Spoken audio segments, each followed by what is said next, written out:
zavoljeti. Reći će nam Melisa Gredelj, Melisa Ferizović, Edi Ferizović i Sanju Radić.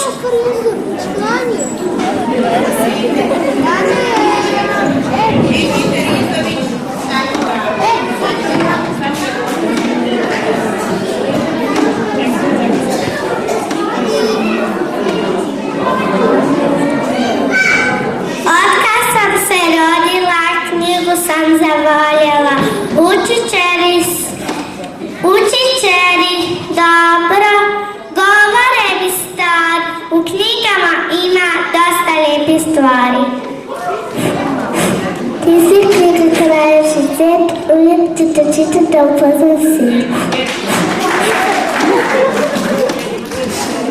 Čitajte me, djeco, svašta vam ja nudim. Postat ćete dobri i đaci i ljudi.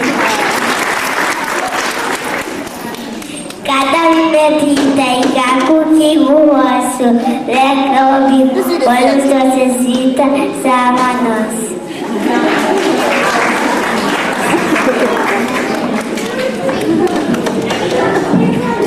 Da reci mi kad dijete nauči, treba još da nauči. Treba da nauči da šuti.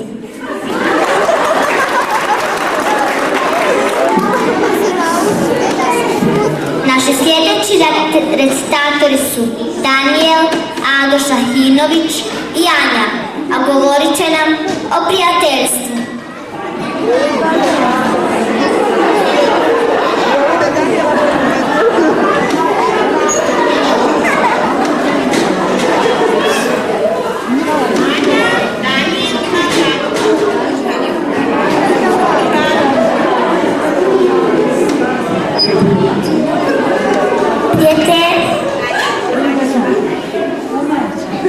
Palma je najbolji put do prijateljstva.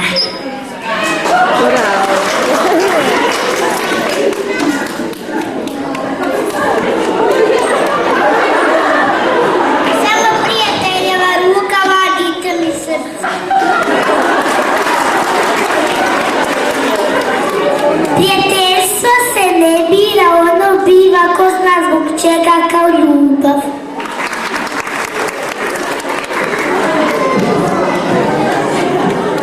Polako se približavamo kraju našeg programa, a pozivam buduće đake prvake da izađu i da od Čikameje prime skromne poklone za rastanak, a to su Sajra Jukić,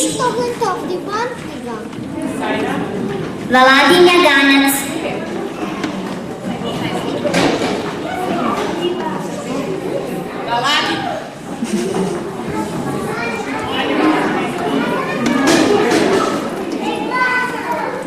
Lejla Iriškić, Aida Ramić, Ado Đanić, Melisa Gredelj i Dino Hamzić.